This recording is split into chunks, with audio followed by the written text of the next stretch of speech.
I wanted to do a couple things before we go into our larger talk. I just put in the chat a link tree with a few um highlights from ICUJP. We'll be having some emails that we send out as a recap of the program that we did last Sunday. Um, uh, we'll be able to do that, get it out to folks on the mailing list. And if you're not on our mailing list, please feel free to go to icujp.org and you can sign up there. We also, there's a there's a highlight of 22 years that this organization has been around, since the week after September 11th, 2001. And if you think about it, the history of this organization has gone through 5 presidents, 4 California governors, uh, countless issues and even crises that have happened that this organization has been trying to rectify and trying to find a clear path through to the goal of peace and justice, and with the clear goal of religious communities should not be blessing war and violence. That's a very strong statement, and that's one reason why ICUJP has been around for 22 years, because of that uh, total commitment to being able to do that. So how we've been able to do that, a lot of it is your support, being able to send out emails that we send out, getting them out to your constituents and your friends, being able to get them out to or come out to events that we do. Granted, we haven't done that many in the last 3 years, but people are actually coming out and feeling like we can. So we started doing that again. Your financial support is very important because we do have a very small staff.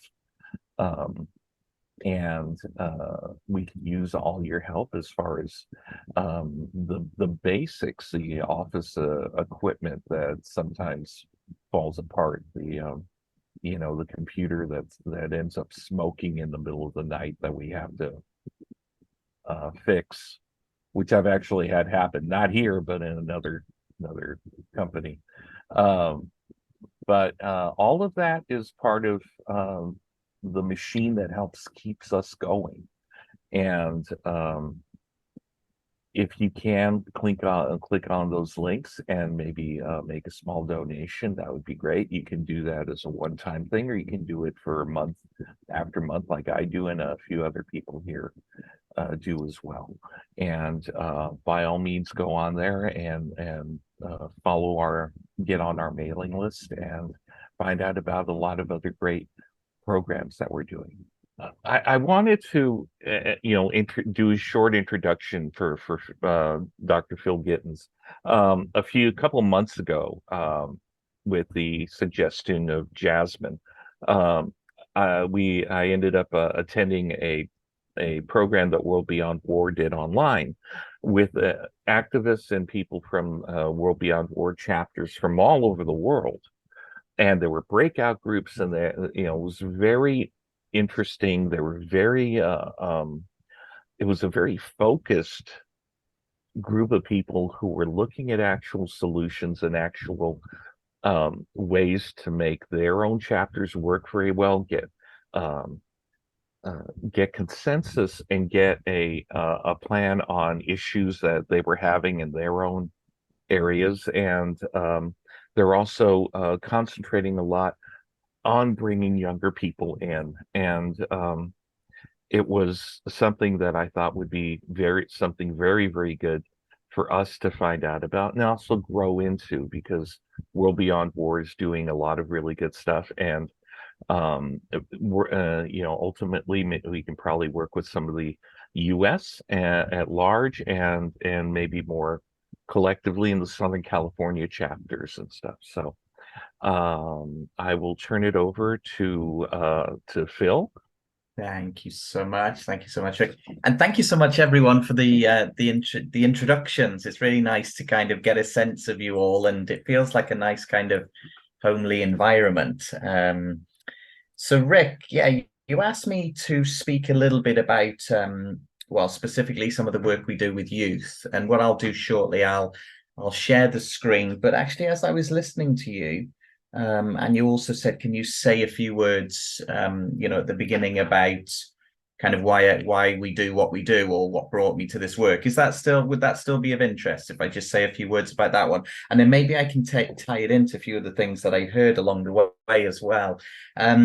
So the first, I would say I'm from England.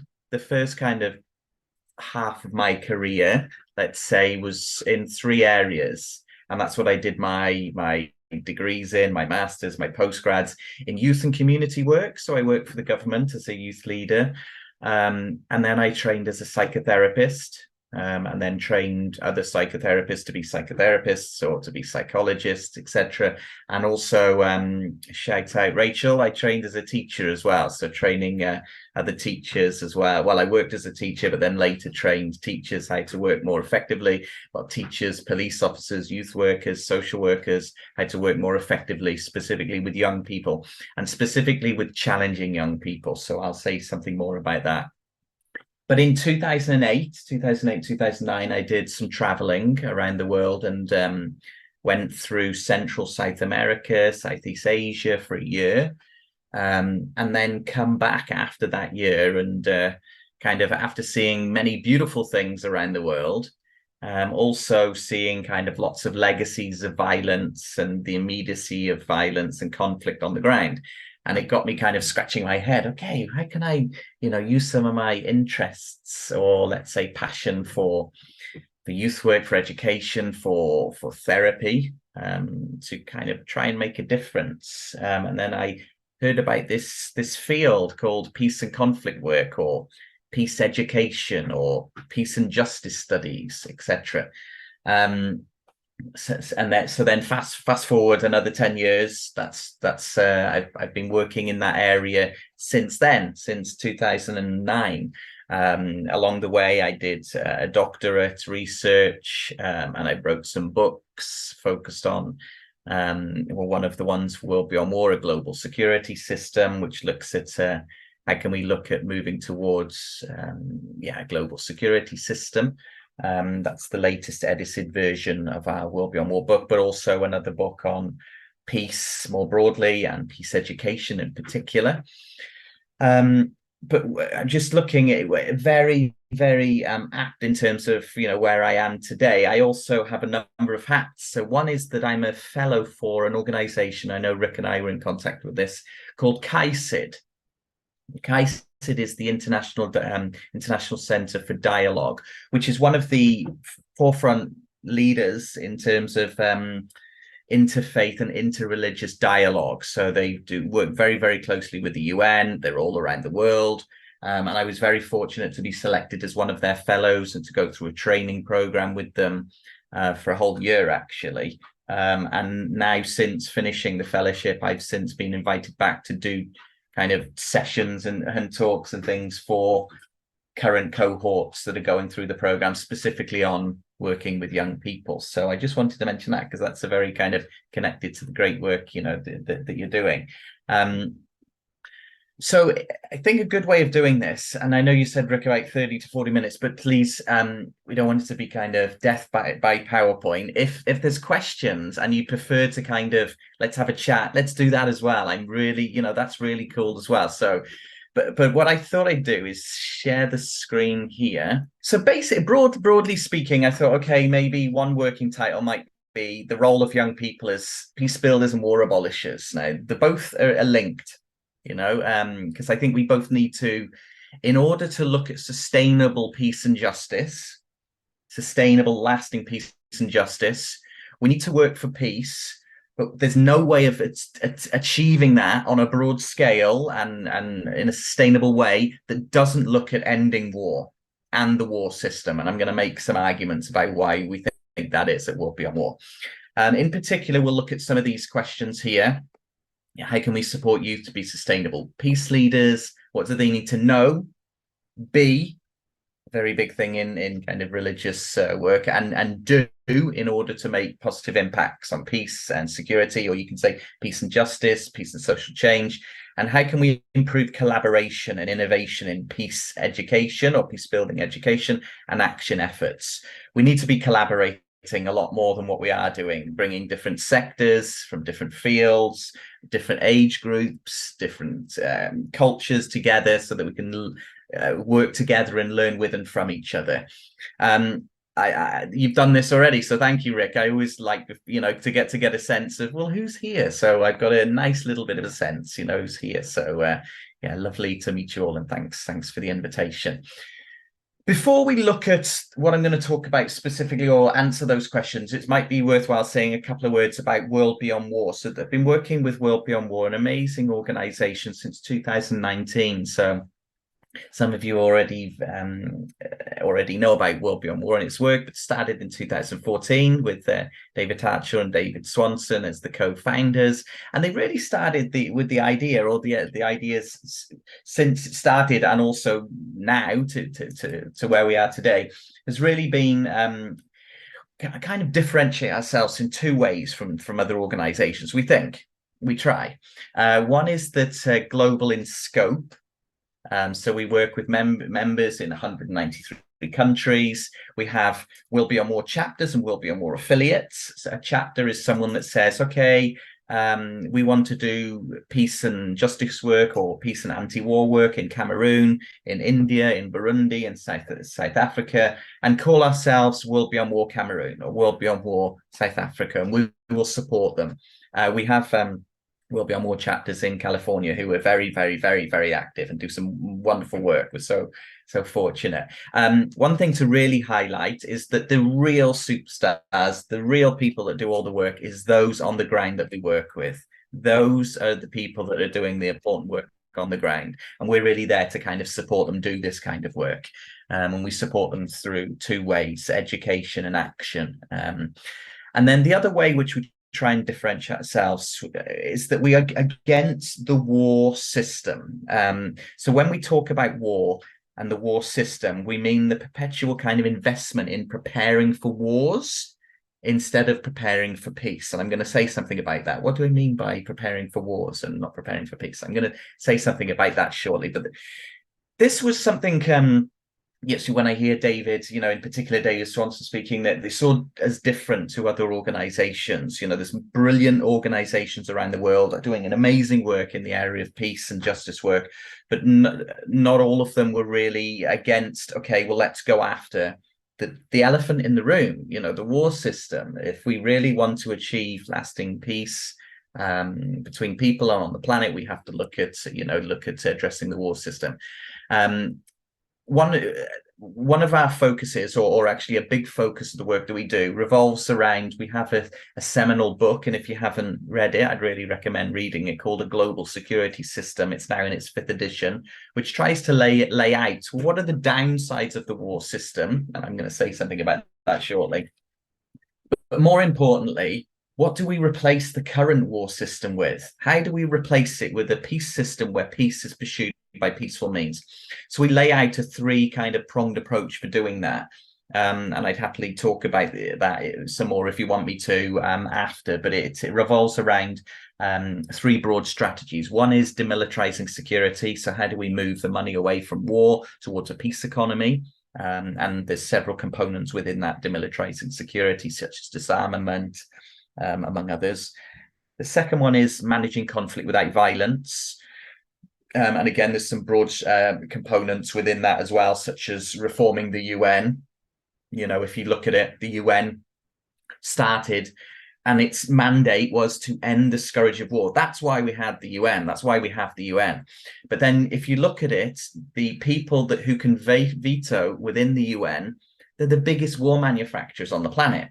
So how do you kind of square those two, with trying to end the scourge of war with being the biggest war manufacturer? So we make some suggestions within the AGSS. How can we go about reforming the UN? And those two kind of components, if you think of a kind of a laptop or a computer, We think of those two components, demilitarizing security and managing conflict without violence, as kind of the hardware of the system. Our third strategy is what we call kind of the software of the system. It's the more kind of future orientated, generationally focused focus, and it's looking at how we go about creating a culture of peace. And within that culture of peace, there's things like the role of young people, you know, in terms of supporting cultural change, telling a different story. You know, can we talk more, please, about the heroes of peace builders rather than, you know, the heroes of war? Peace journalism, peace research, among other things within that culture of peace. So hopefully that gives a broad kind of very, very, very broad. And again, we can come back to it after if there's more questions with regards to World Beyond War. As Rick said, and as you know, we do loads of things, and we've got one very exciting thing that we've got coming up. If you haven't signed up, please, please, please do sign up. And we've got some amazing, amazing, amazing, amazing, amazing speakers from all around the world. We're going to be speaking at this each year. We have an annual conference, and it's often put on kind of a hybrid. So part of it would be in a country. So this year, our theme is looking at non-violent resistance to militarism. And this will be later, I will be working on, well, I am working on it already. This will be later turned into a course. We actually run, within World Beyond War, we work in two areas, education and action. I work on the education part, where we have books, online courses. We've got about 4 or 5 online courses, which are 6 weeks, which cover all themes from war, abolition, peace, climate change, among others. But yeah, latest course of ours will be this one, hopefully coming early next year, because we need to develop it first. And then, of course, education is necessary, but it's not sufficient. It's great to know things. It's very, very important to know things. But what we need to do is go out there and do the action part. So the action part that we look at entails kind of protesting, lobbying, trying to divest or getting governments to divest money away from the war machine towards more successful and favorable conditions, such as education, such as health, COVID mitigation, etc. So that so that's a little bit about World Beyond War, and please join us for this annual conference, which is coming up very, very soon. So what I wanted to talk about now, having spoken broadly about World Beyond War, is talk about one particular program that we have. And it's actually a flagship program focused on young people called Peace Education and Action for Impact. Now, this program started in 2021, and so far we have trained, engaged, mentored, impacted hundreds of young people, communities and organizations in 19 countries since starting. We run the program twice.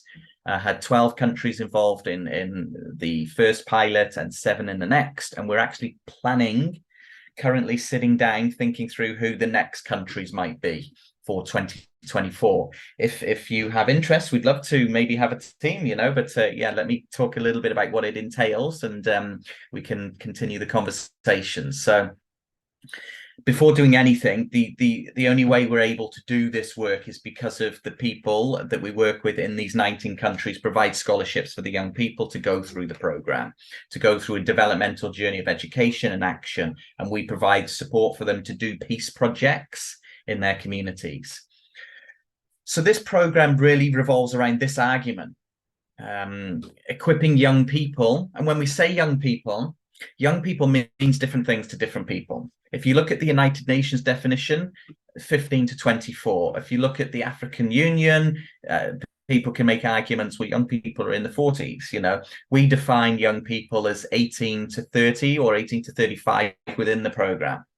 Okay, so it's people that have kind of left in England, secondary schools. Would it be high schools in the US? Yeah, thanks, Rick.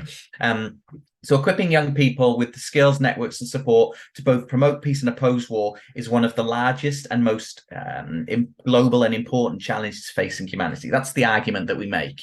Well, why is that? Well, let's think about, why is it important in terms of peace to start with? Why is peace important? Well, you know a lot about this because you've been doing great work for 22 plus years, you know, around this. But if you look at the world's global goals, so we have the Sustainable Development Goals, and there's 17 of them. And these are the global goals that the United Nations says that all member states and all people on the planet need to be working towards in order to achieve prosperity for people and the planet. The UN also says that, that we can have no sustainable development without peace and no peace without sustainable development. Well, they say that because when we have violence, it directs attention away from achieving all the other goals. We cannot achieve quality education. We cannot achieve sanitation. We cannot achieve clean drinking water if we have armed conflict, violence, and wars. So the predecessor to the Sustainable Development Goals was something called the Millennium Development Goals, and they didn't have peace as a standalone goal. But the latest Sustainable Development Goals, which will be up until 2030, do. It's number 16. But people actually say it's kind of a cross-cutting theme throughout. But of course, the big obstacle to achieving any of the 17 Sustainable Development Goals is violence. And a major contributor to violence around the world is war and the war system. It not only impacts human lives, war kills. So at least 120 million people died in wars in the 21st century. It affects the economy as well. About 16, maybe 17 trillion is the economic cost of violence around the world. About 10 trillion of that can be attributed to wars and preparation of war. Now, this has gone up since. We're now at an unprecedented level of spending in terms of military budget. 2 trillion.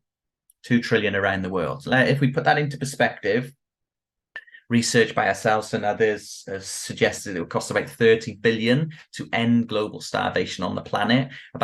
So this is about 3% of the military budget, and about 1% of the military budget could give the world clean access to drinking water. Well, what's the result? One of the results of this is that we've seen a 340% increase in battlefield deaths in the last 10 years. We're now at a 30-year high in violence around the world. We now have 1 million plus people displaced worldwide.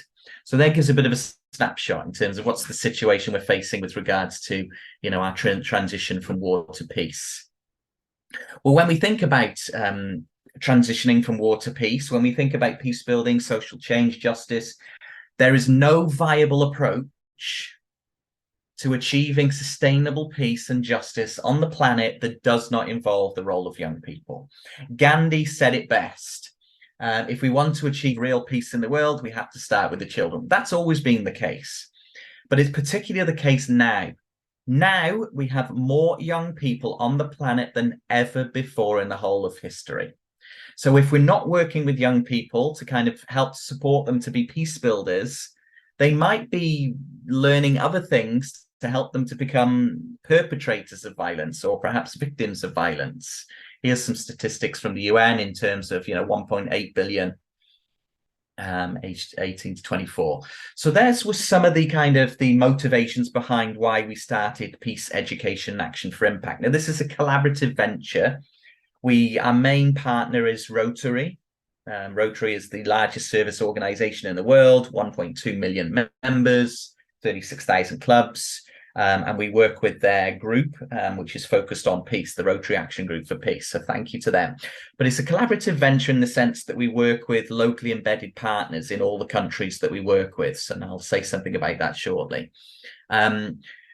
We know that education is necessary but not sufficient, kind of like the way in which we think at World Beyond War. We thought the program should really involve both education and action. We know this is something often missing within peace programs, that they might have the education part or the action part. We know that both needs to take place because people need to learn.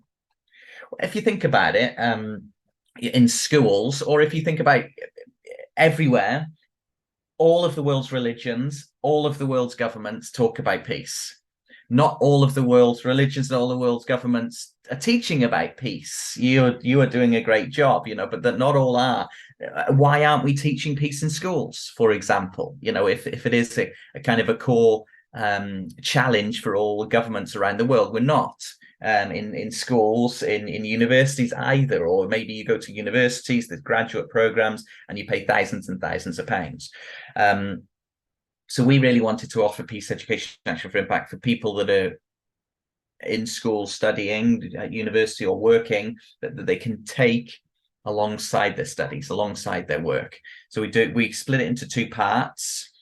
And the program, if you visualize it, the program spans, well, now it spans 18 weeks. When we first started, it spanned less, but the feedback that we got, and I'll say something about that, was that actually people wanted more education, wanted it to be longer and more time for reflection.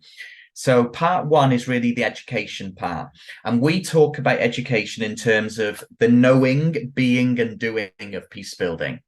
So we split it up here. The knowing part is the introduction to peace building and systems thinking, or systems thinking, the war system and peace system. So within these 2 modules, which they do online in their own time via an online learning platform, they learn about what is peace building, what is peace, what is violence, what is conflict, what is power, and they learn about the current war system that dominates the system that we have now, and how to work towards a peace system. Of course, we're not a brain on a stick. You know, we are human beings that's made up of not just thinking and thoughts and and theories and concepts. So we then have 2 modules, and part of this draws a lot from my background in psychotherapy.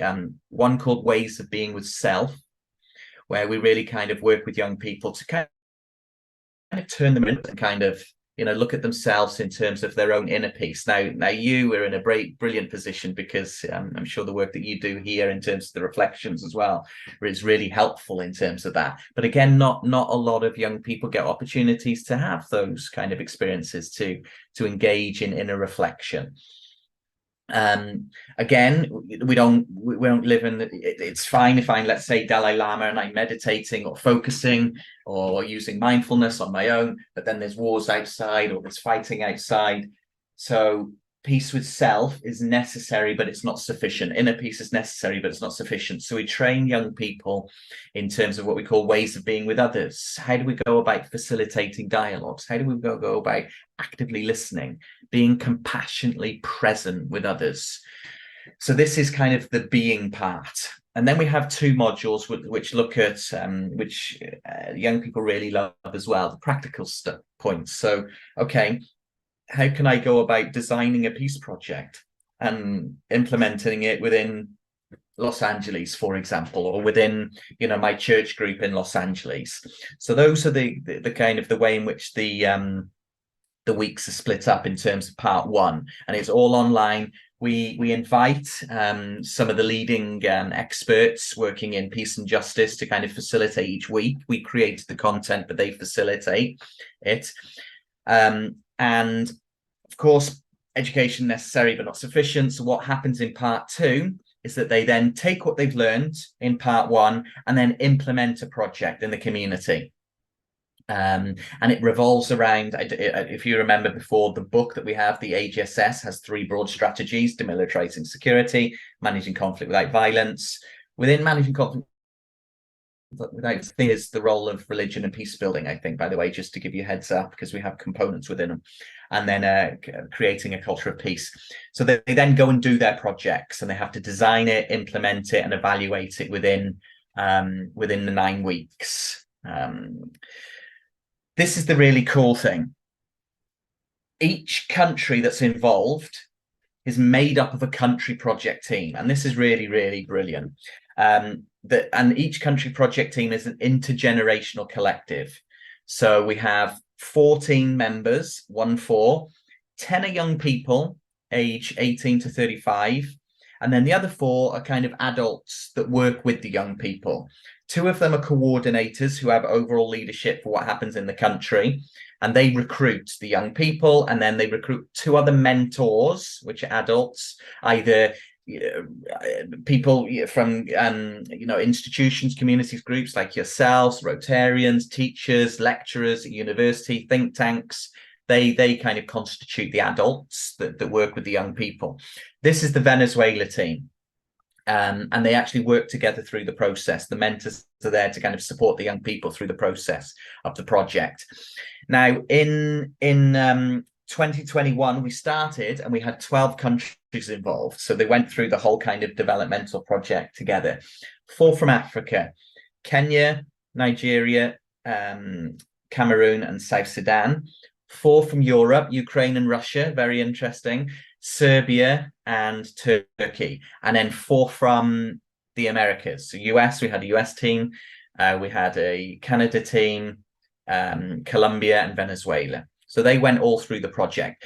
We since did a kind of quite a rigorous monitoring and evaluation process to find out, well, what did people learn? How was it impactful? How was it useful? And we worked with colleagues. One was a PhD researcher at University of Cambridge, and then another one at Columbia in the US as the monitoring and evaluation team. We found it was kind of a win-win in terms of young people found it useful to integrate both the theory and practice. They were able to forge new relationships, new alliances, and kind of bridge that intergenerational gap, because often's the case that often, not always, adults will say, oh, these young people, but young people on the other hand will say, oh, these adults, they don't understand us. There's this misunderstanding between younger people and not so young people. But within this process, the older people said that they learned so much from working with the young people, and the young people vice versa. So I've always been a component, and if you want to, Rick, I can send it. I wrote something recently about the importance of intergenerational work and cross-cultural work, because there's so much that younger people can learn from experts like yourself that are on the call that have been doing this for many years, and sometimes people kind of, when they're just focusing on young people, are forgetting the brilliant expertise and help that adults can provide as well. But it needs to be some kind of collaborative work going on, not kind of adults doing to the young people. And again, the likes of the US can learn so much from Venezuela, and Venezuela can learn so much from the US. So it was a real opportunity, because as they went through the online program, and I can show you what it looked like, they got a chance to kind of ask questions. A young person from Cameroon would ask a young person from Venezuela, oh, what are some of your issues in your context? What are some of the cool peace projects, etc. So it was a real kind of win-win. So here's the countries that were involved. We had more than 20 partner organizations. So, for example, yourself would be one in each of these 12 countries. And they actually ended with 15 youth-led peace projects. It was amazing how they worked together and did these projects. I'll say something about the projects shortly. Here's kind of a nice little visual. What was the impact? Well, they went through 20 modules, sessions, and events across the program, trained over 120 young people. Over 70 participants went through part 1 of the program and completed all the optional assignments. We trained about 40 adult mentors to act as coordinators and mentors for the project. And we had about 20 different facilitators and guests involved. So there's some of the impacts of kind of, the project and how it was impactful. But there's no better way of young people saying it themselves. We asked them, please say to us in your own words what you'd like to tell us about your experience. So we had Maria from Colombia. The program was one of the best experiences of my life. Moses, the program supported my development as a professional peace builder. Annie from Venezuela has spoke many times. It's so powerful to hear her speak, to say how the program was transformative experience for her. And Irena from Ukraine spoke about basically how in Ukraine, of course, they need to think about peace projects, but they didn't really have the tools to carry out any peace projects. The people saying, you need to do peace projects, and all the young people were saying, we don't know how, we need some training. So that they said that was very useful for them. But of course, not just useful for the young people, it was useful for the adults that worked with the young people. So here's one of the adults that was involved from Rotary. Actually, she was the chair of the Rotary Action Group for Peace, saying it's impactful. And again, impactful for the communities as well, because the communities that were involved, they actually benefited from the project. So here's some examples from Cameroon, US, Venezuela, Colombia of their projects. So yeah, in addition to this is something broader that I'm working on, in addition to kind of impacting the young people and the adults the aim is that we're going to write up this. I'm in the process of writing up this, and it's going to be hopefully impactful for practitioners and academics that are interested in learning about this as a model to better engage young people in youth-led intergenerational cross-cultural work. That's the aim. Here's the end of program celebration, where young people have a platform to share their projects to the rest of the community. As you see here, we've got young people, older people from all of the 12 countries involved. This is just a snapshot of some of them who are involved on the end of project celebration. Yeah, they get access to World Beyond Wars award-winning work. We won the Global Educators Challenge for our creative approaches to education. We won the 2021 US Peace Prize as well for our creative approaches to peace education and global challenges. Here's, I won't read them out, but it gives you a snapshot. Well, what did some of the projects actually do? And here is, you can see them rather than me reading them out. But the US was a really interesting one. What they had artists on their country project team. And what they did is they put together a peace album called Peace Accords. Play on words there, which basically they wanted to kind of reflect on and sing about some of the things that they were learning on the course. So they reflected on some of the things they learned about inner peace, some things they learned about the peace system, about the war system, etc. So that was a really good project. Colombia did 9 different projects across different departments of the country. It was crazy how active they were. Ukraine, Russia was a nice one. Young people from Ukraine actually logged in to schools in Russia and trained young people in Russia about conflict resolution and vice versa. So Russia to Ukraine. The Nigeria project was really good. They got a real issue in Nigeria with regards to school kidnapping. So they did some kind of collaborative participatory research around trying to better understand, speaking and having dialogues with police officers, schools, to see what they can do to try and address that. Cameroon did some wonderful work with young people, and they actually got a letter from the minister congratulating them, the Minister of Youth, congratulating them on all of their work they did on their projects. So there's some kind of, some examples. So how do people get involved? Basically, there's a couple of ways of getting involved. If people want to have a country project team, then they need to kind of put together 2 coordinators, 2 mentors, and 10 young people, recruit the young people, and then find the scholarships for young people. So it's $300 per scholarship for the young people to go through the whole journey. And here's ways in which people, but in addition to that, we had hundreds of kind of donors. Obviously people don't want to just put together a country project team. They just wanted to say, oh, can I fund, one young person to go through part 1? And they would donate $150. So yeah, if you're interested, that would be another great way of getting involved as well. Sharing with your networks, etc. I can say more about that if of interest. The project's just finished as well, the 2023, and it had 7 countries involved this time. They were Ghana, Ethiopia, Iraq, Haiti, some really good countries, Bosnia, Guernsey, and the Philippines. And we are just in the process of going through, again, another monitoring and evaluation process to evaluate the kind of outcomes.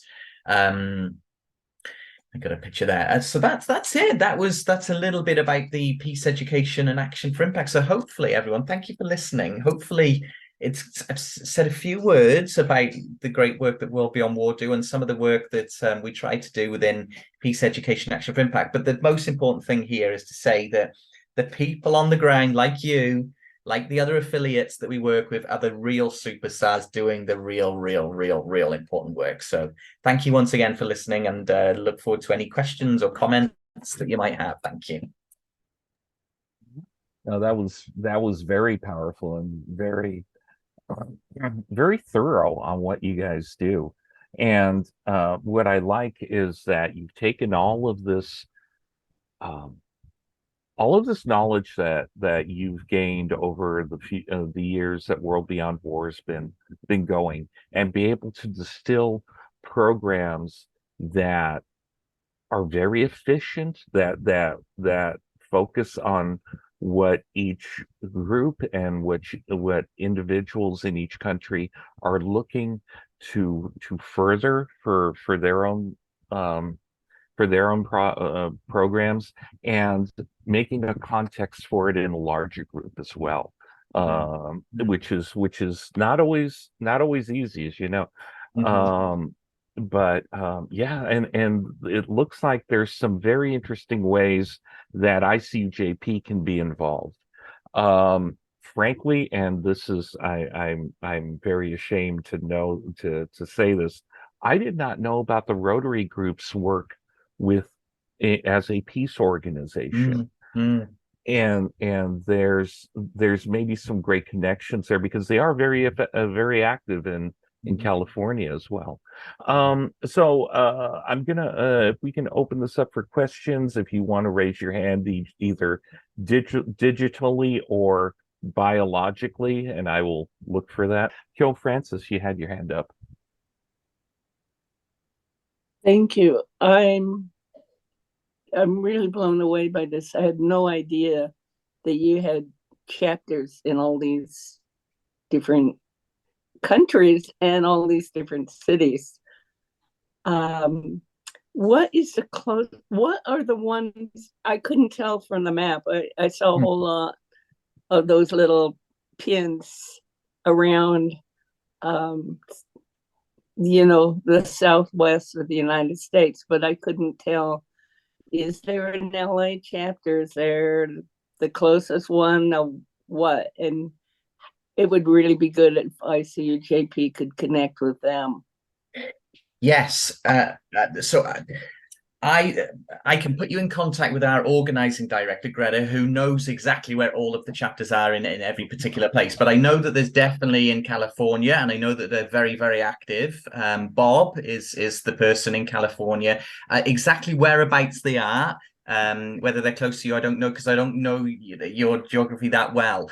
But if not, it would be great to kind of maybe work with you in, I don't know, collaborating and having conversations, maybe like starting one or connecting to the work that you're doing. But what I'll do, if it's okay, Rick, with you, I'll follow up, or I can maybe during our conversation, I can try and find the link and send you a link in terms of where you can see where the chapters are.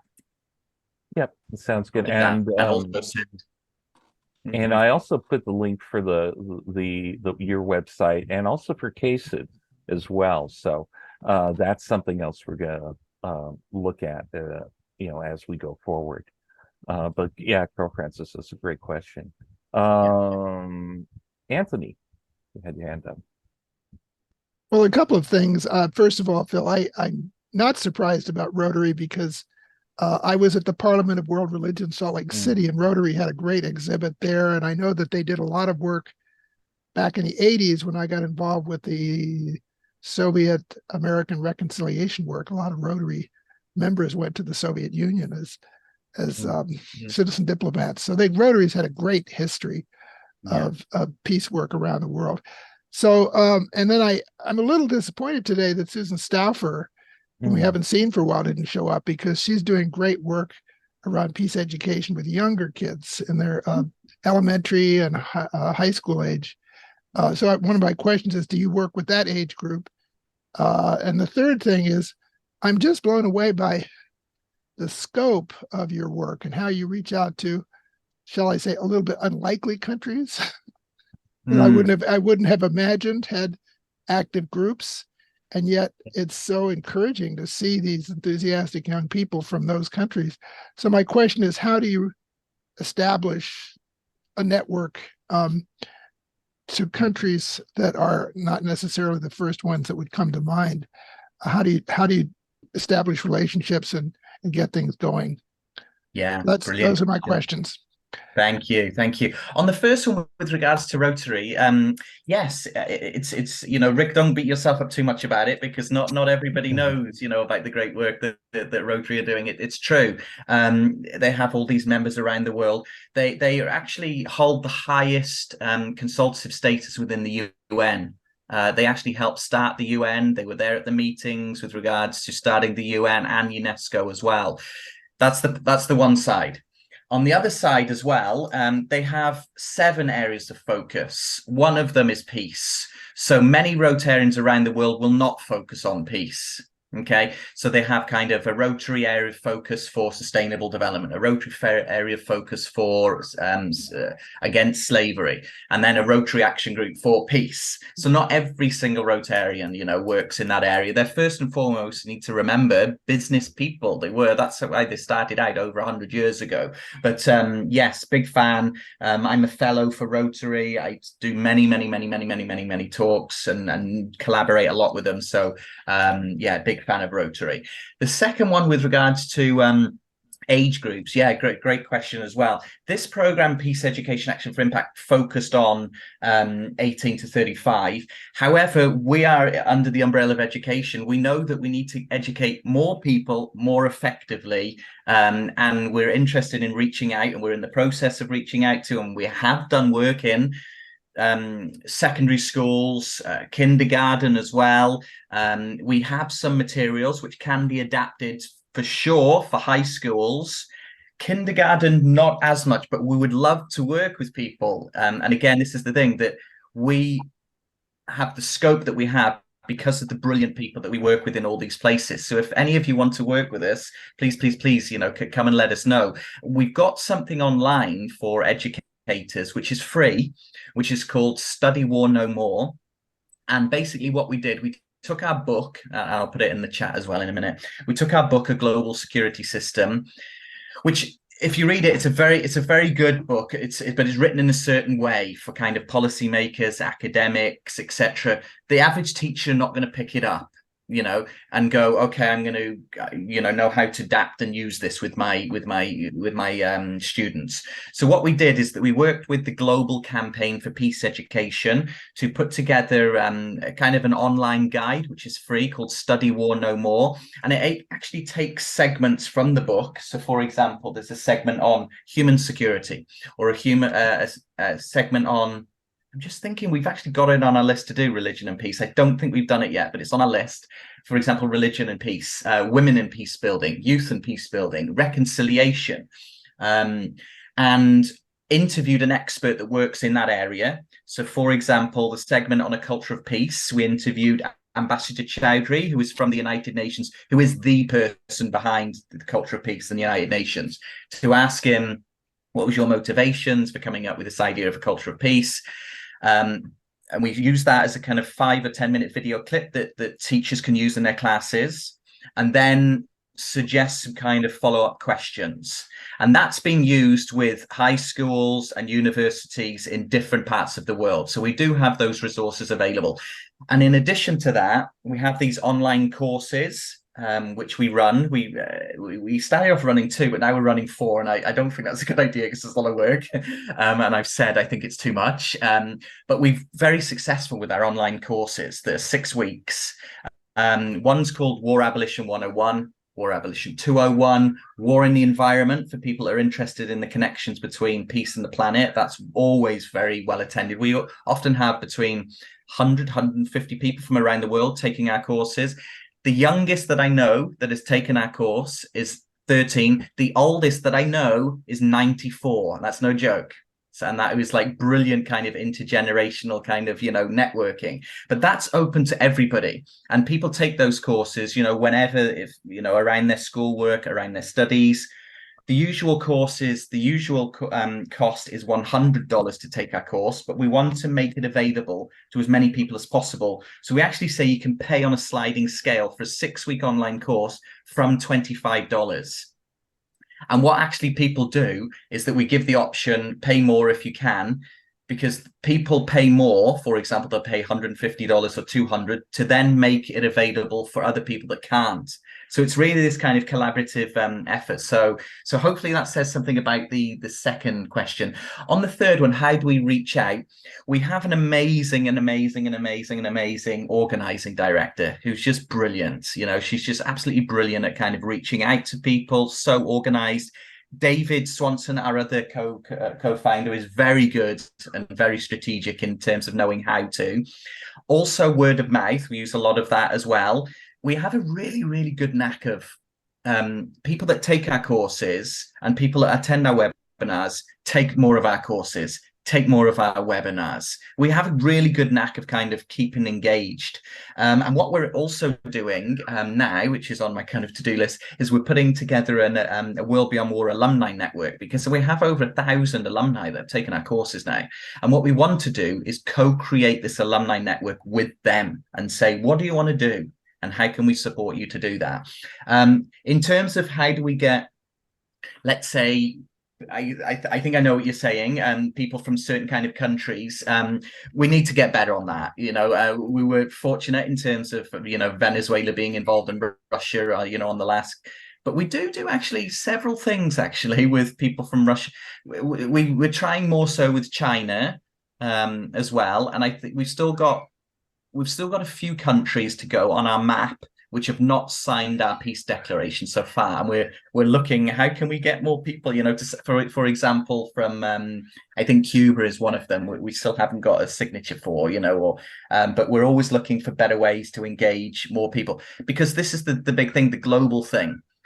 So sometimes, even more recently, I can tell you this, is sometimes people have kind of criticized us for saying that how can you be pro, because we've been against sending Ukraine weapons, they accuse us of being pro-Russia, which of course is nonsense. And we always say we are 100% against all forms of violence, whether it be Russia, whether it be Ukraine, anywhere, So we try and be global in scope because we think that we should be working with everybody, So hopefully that answers the 3 questions, hopefully.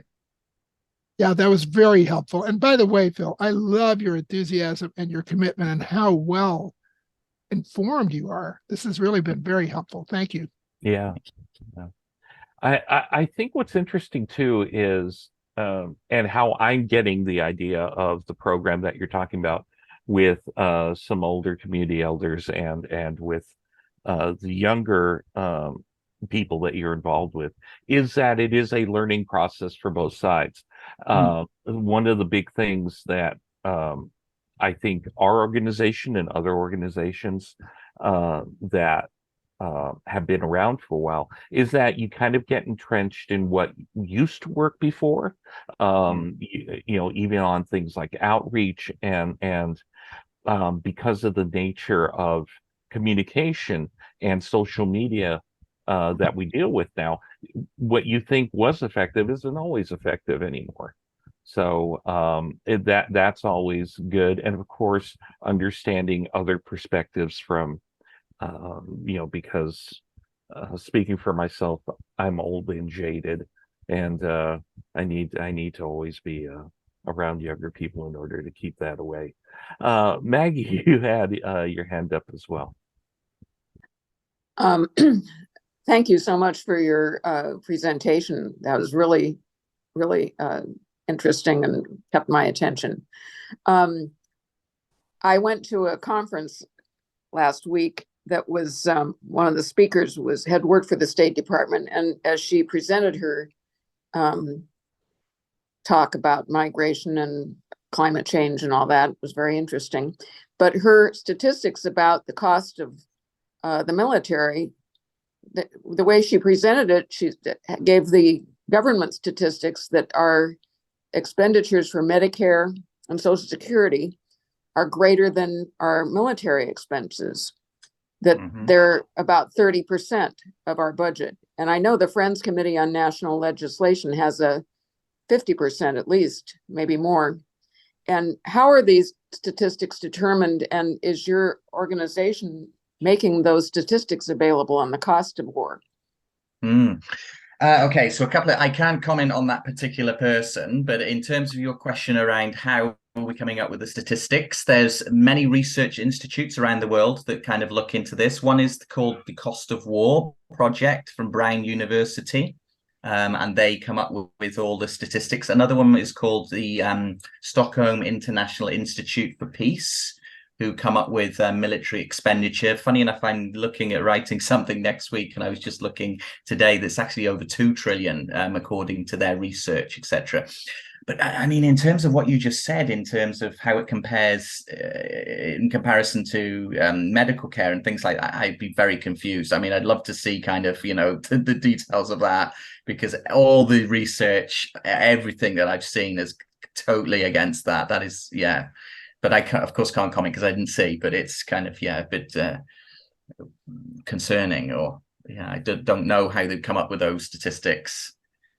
Well, thank you. I don't know how to argue, but I guess if I really want to be a peacemaker, I don't have to be right in this situation, but I would like to make the actual facts available. Well, this is the brilliant thing. This is the brilliant, and the very, very important thing. I think if we want to be real peace builders, we need to get away from this idea of disinformation, because there's so much kind of fake news out there. And what we try to do in World Beyond War a lot is talk about, what does the research say? What does the evidence show? And we also talk in that context around, there is so much evidence, without doubt, a growing body of research that shows non-violence is so much more effective than violence in terms of bringing about change. You know, in the past, Gandhi used to talk about kind of, you know, the philosophy of non-violence in terms of working and being better. Now, from a moral perspective, we're all behind that. But there wasn't research until more recently. They did a massive amount of research looking at non-violence versus violent campaigns, hundreds, from 1900 to 2006, to find out what was more effective. And this is groundbreaking, that it actually showed that non-violence was twice as successful. And this is based on very, very hard data, scientific research, twice as successful in terms of bringing about effective change. And when they say effective change, they mean toppling governments, changing the political situation, etc. But there's a couple of and the one reason for it, one of the main reasons of why it's more successful, people power. You can mobilize so many more people to work for non-violence than you can violence. But there was a couple of caveats within that kind of research, in terms of, people think, well, okay, I'll go out and protest for an afternoon and I'll topple the government. That's not how it works. You know, these non-violent governments take time. You need to stay with it. And then if you do, it does bring about those change.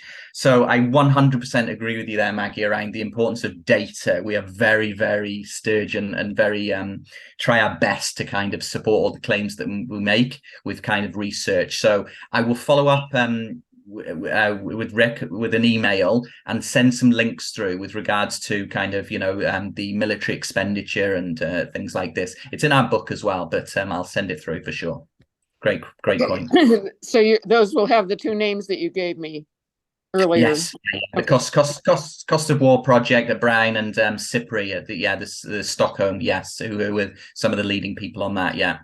And by the way, what I will do as well is we have got a really good part on our website called Mapping Militarism, and maybe I can find this now. And basically, you can hover over any country in the world, mapping militarism, and see how much that country spends on their military. You can see how much they spend on weapons, etc. Here we go. I'll send it to you now on the chat. This is proving very, very useful for people to find out. Again, we get the statistics from, you know, some of our partners, etc. But you can see in the snapshot, you know, how much people are spending, how much the US, etc., etc. So maybe there might be some answers in there. I haven't looked at it in the last week or so, but there might be some things there. Sounds good. And excuse me, I also put in the chat the link for costs of war as well. So we have that in there. Rose, you had your hand up. Yes, I want to start doing the Brit thing, though, I must admit. I'm not sure whether you're actually calling from Britain or whether you're calling from America with a British accent. Oh, I can hear in your accent now. Where are you? I'm from England. Yeah, I'm from England. Yeah, but where are you now? I'm in England as well. Oh, you're in England. Okay, Yeah, I was wondering whether you were calling from England or, like me, from England. Okay. And I was so excited to see the CND symbol in your statistics. I mean, talk about bringing back memories of the far distant past. As a kid, my parents took me on the Armistice marches. So that goes way beyond before you were born, I think, somehow. Yeah. And the other thing, I mean, actually speaking with someone from there. Yeah, I was just speaking with someone from there today, actually. Yeah, you know, I was a kind of a young adult researching the peace studies at Bradford University, whether it still happens or not, and wanting to do it. You know, I mean, this is just kind of like, this is my past here. But having said all that, you mentioned a link between climate. Now, I mean, that is really the most important thing facing young people in the future, in my opinion. I mean, what's happening to the climate. And there are a lot of organizations that young people are involved in, but they are inclined to get a little violent sometimes, Extinction Rebellion, ones like that. I just wondered if you had some way that your groups could kind of link with them, because that is so important, because it's all kind of the same thing, but yet keep away from the violence somehow. I don't know. I'm not explaining it very well. Yeah, no, it's a good point. Just before I go on to that one, on the point of Bradford, yeah, Bradford is still about. Bradford are the largest peace studies department in the whole world, actually. I did a keynote for them last year. They have connecting to Rotary as well. They have a Rotary Peace Centre. So Rotary has peace centres around the world, and the one in England is Bradford. So they're really good. With regards to the climate change, yes, we see that as one of the existential threats. So connecting to CND, there's two existential threats: nuclear weapons and climate change. Okay, so we are now closer and more at risk of nuclear weapons going off probably than ever before. But on the flip side, the awareness of this is less than ever before. It's kind of mind-boggling because people don't realize it, you know. So that's an existential threat. We have a couple of choices with regards to Ukraine and Russia: ceasefire, collaboration, you know, putting down the weapons, or nuclear apocalypse, basically, because it'll just keep escalating. Now, people know that's an existential threat, and I think they understand that, but they don't really understand, and they understand the links with the war system there. Of course, you know, nuclear weapons is a symptom of a bigger kind of war system, but they don't always see the connection between war and the environment. So when you say to people the biggest polluter on the planet is the military, and particularly the US military, the biggest user of fossil fuels on the planet is the military industrial complex, you know, they don't always see that. They don't always know that. They think, well, I recycle my plastic, you know. Individual actions do matter. They do matter. Don't get me wrong. And at the same time, if we want systems change, we need to look at the system, and there's no bigger system than the war system, right? But we know that young people are a lot more active in the climate change movement than what they are the anti-war movement. And we know this. And this is something that we've been trying to address over the years. And it is part of the reason behind kind of our focus on peace education action for impact. It's also part of the reason why we had one of our conferences many years back called War and the Environment, to kind of bring these two movements closer together. And also one of the reasons why we put together the course War and the Environment, to say, look, both of you should be working together more to kind of prop each other up, because for every moment kind of working to demilitarize or to end war, we could be diverting the money and attention away from the war system to more productive activities such as COVID recovery, such as the climate right now, you know. On your question of violence, yes, we understand that there is, and all we can say is what I've been speaking about before, is the power of non-violence, because it works, because it's more effective. Have we come across people? That's a really good question. I don't think we have. We've got so many people on the ground that are doing brilliant kind of lobbying work and protests, which have all, from what I know, have really kept to their word in terms of walking the talk of Gandhi's and Martin Luther King's non-violence.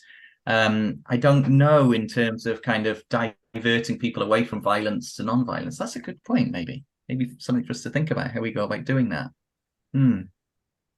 Thank you. Yeah. You know, one of our founders, along with George Regas and Reverend Jim Lawson, who in his early days went to India, did some work and learned about ahimsa and about nonviolence. And one of the great books that he was involved in, and I think is a course on PBS as well, or a series of movie or TV, is Force More Powerful. And that was always a very good primer for me as far as learning about stuff. But yeah, there's some good resources out there. Rachel, you had your hand up as well. Hi, everybody. Hey, yeah, I'm gonna have to get off now. I'm starting class, so but I wanted to say a couple comments. Thank you so much for your talk. Couple of things early on. You were problem with is talking about, you know, when there's violence and war, we can't talk about anything else. That reminded me of Fidel would say that very same thing. He says one of the biggest problems with war is it leaves us no time to talk about peace. And I wrote a paper a while ago. I'm very involved. That's how Carol Francis and I know each other, with Cuba Solidarity. And just want to remind everyone, you know, they're on the terrorist list. And if you're in Los Angeles, please contact your city council person, because we're working through the city council to try and get them to pass a resolution to get them off the list. Anyway, and the paper was called Cuba's Alternative to War, Sustainable Development. And it, you know, just the two don't go in the same space. And I think one of the answers, another question, was about the discrepancy between when we see sometimes in that pie chart, you know, we see that's 52% or whatever the United States, and the other people say, no, it's like Social Security is more. I think one of the words that I see in there is when it's 52%, it says discretionary spending. And I think that means like there are some things, Medicare and Social Security, are just earmarked, like there's nothing we can do about them, but then it's all the other stuff. And so maybe that's why we get those difference in numbers. But also, even that number doesn't, as we know, include, like, I don't even think it includes nuclear. It doesn't include like housing, you know, and so there, you know, the numbers are skewed anyway. Another thing in terms of my I think because I work with kids in this, and even like I teach Spanish, and yet when I teach Spanish, I teach Latin American like intervention, like that's, you know. So when kids, and I'm on the board of NOMI, the National Network Opposing Militarization of Youth, when and it's all about how to counter recruit. Oh, tell them what a bad job it is. Tell them you could get killed. Tell them this. And my perspective is, if you teach young people our foreign policy, they don't want to be a part of it. So it's not that they could get injured, or, you know, they don't get a job, or it's like it's repugnant to them immediately. So I think that's like a good strategy. You just tell them the truth, and they don't want any part of it.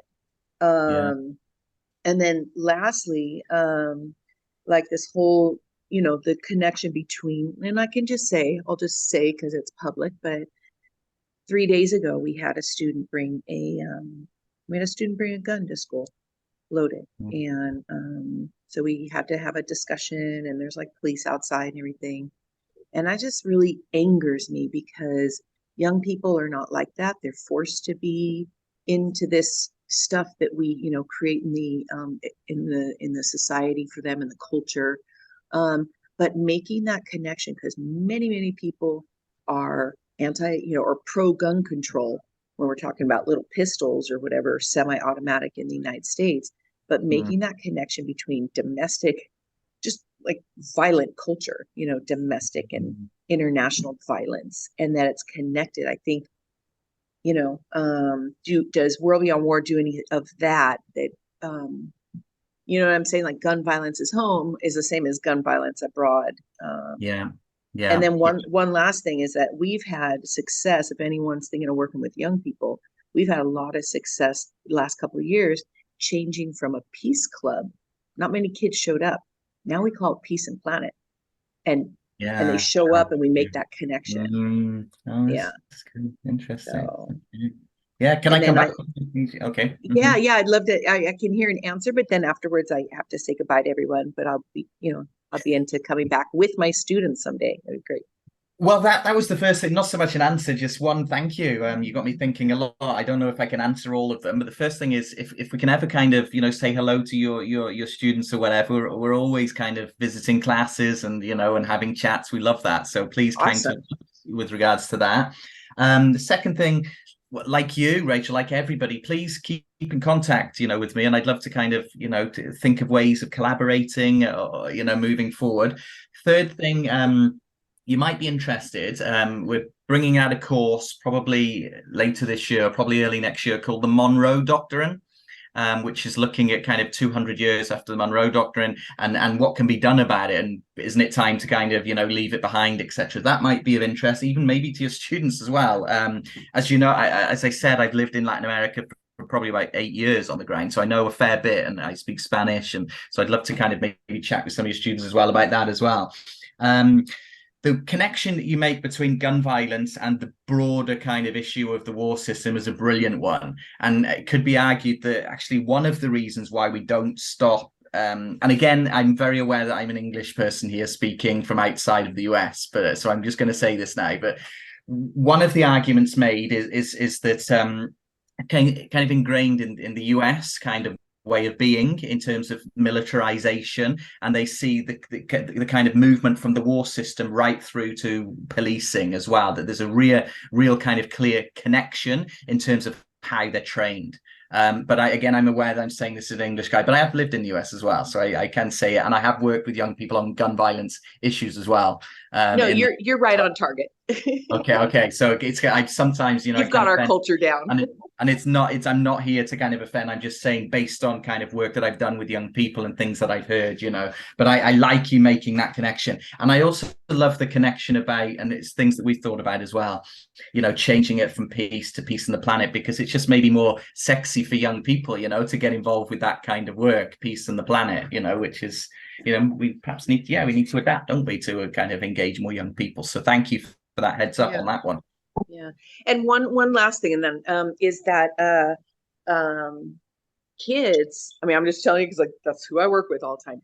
They don't like the police, you guys. It doesn't matter what race. They're not into the police, because kids are over policed. So I think it's an easy jump for them to see that, easier than adults to make, just FYI, they don't like the police.